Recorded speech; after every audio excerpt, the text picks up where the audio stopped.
Tiniyak ni Executive Secretary Lucas Bersamin na wala silang nakikitang anumang banta sa gitna pa rin ng investigasyon hinggil sa issue sa flood control projects. May paglilinaw rin si Bersamin sa bubuing Independent Commission. May ulat si Daniel Manalastas.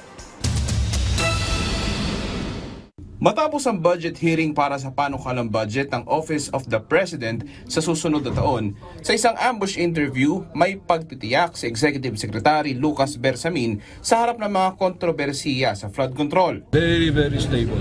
Because, alam mo yan, internal dynamics lang yan. Normal sa atin yan.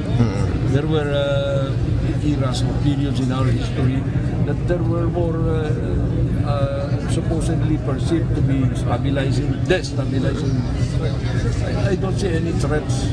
May paglilinaw din si Bersamin sa bubuing Independent Commission na sisiyasat sa anomalya sa flood control. Pero oras na magsimula ito, paano na ang investigasyon na ginagawa rin ng Kamara at Senado? Kasi our Independent Commission, if it ever comes out, maybe about fact-finding lang.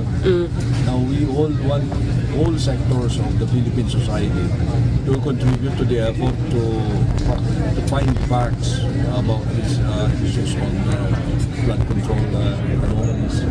Sabi ni Senate Blue Ribbon Committee Chairperson Panfilo Lacson, internal cleansing ang kanyang isa sa prioridad sa komite. Ito'y matapos ang mga revelasyon sa pagdinig ng Kamara at maiugnay ang isang staff sa isang delivery of obligation na sa madaling salita ay lagay.